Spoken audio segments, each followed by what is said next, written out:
Yang keempat dari makhluk ghairul muhtaram yang ada 6, itu jumlahnya berapa? 6 ya. Baru dibahas 4. Ini yang ghairul muhtaram itu wa huwa ma la yahrum qatluhu, yang tidak diharamkan untuk membunuhnya. Ya, tapi kalau di Indonesia tidak bisa seperti itu. Kemarin sudah kita bahas. Yang keempat, yang keempat, al-kafirul harbi, yaitu orang kafir harbi yang diperangi. Ya, kalau kita sekarang apalagi di Indonesia nggak ada ya.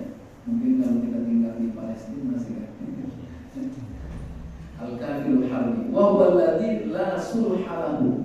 Siapa ini kafir harbi atau kafir yang diperangi? Yaitu orang kafir yang tidak ada perjanjian damai dengannya, ma'al muslimin, bersama orang muslim. Jadi tidak ada perjanjian antara orang kafir yang diperangi tadi dengan orang muslim untuk berdamai. Qalahul Fayyumi, demikian apa yang dikatakan oleh Syekh Imam Fayyumi. Wa kharaja fil harbi salasatu. Ada pengecualian terkait orang kafir harbi. Jadi yang bukan dianggap harbi ini siapa? Ada 3. Salah satu aksamin, itu ada 3 bagian. Az-zimmi, yang pertama adalah kafir zimmi. Kalau harbi itu yang diperangi. Sekarang yang bukan kafir itu siapa? Ini ada 3. Yang pertama az-zimmi, wa huwa man aqada al-jizyata ma'al imami aw naibihi. Ini orang yang melakukan akad. Jadi akad itu transaksi ya. Al-jizyah, upeti atau pajak. Jadi dia siap membayar pajak atau upeti. Ini zaman dulu saat umat Islam menguasai perluasan wilayah. Ini masuk ke wilayah-wilayah lain, maka orang-orang kafir itu masuk ke wilayah Islam dan ada perjanjian dengan umat Islam. Kemudian mereka siap membayar pajak atau upeti. Kalau dulu upeti, sekarang pajak namanya. Ma'al imam, yang diserahkan bersama imam atau wakilnya. Wa dakhala tahta ahkamil Islam, dan orang tersebut masuk di dalam wilayah kekuasaan umat Islam. Fa innahu muhtaramun, sesungguhnya orang kafir zimmi ini itu dimuliakan.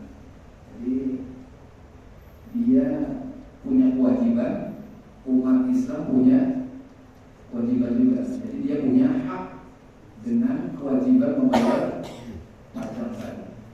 Wa summiya zimmiyan lidzalika nisbatan ila zimmah.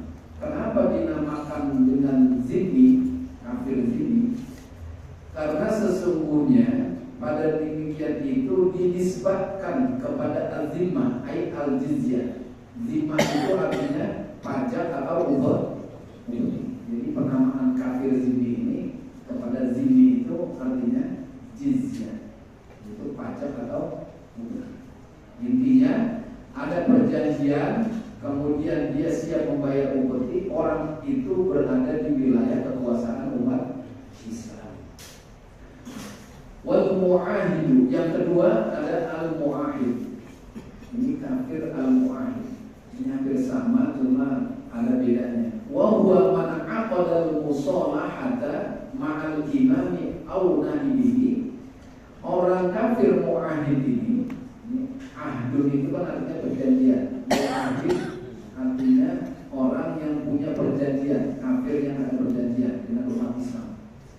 Yaitu dia yang berakad perdamaian bersama pemimpin atau wakilnya umat Islam, min ahlil harbi, dan mereka termasuk dari kalangan orang yang diperangi, ya. Islam, tapi ada perjanjian perdamaian. Itu kan sering tuh gencatan senjata ya. Ada gencatan senjata 5 hari, 17 hari, sebulan, setahun, 2 tahun, atau macam-macam. Alat tartil kita untuk meninggalkan perang fi arba'ati asyhurin selama 4 bulan, atau fi asyri sinin atau 10 tahun, bi iwadin minhum musala ilaina aw bi ghairihi, yang bergantian di antara mereka, ya, yang diberikan kepada kita kesepakatan dengannya atau tanpa lain. Di qauli sallallahu alaihi wasallam, ini ada sabda Rasulullah sallallahu alaihi wasallam sebagai landasannya.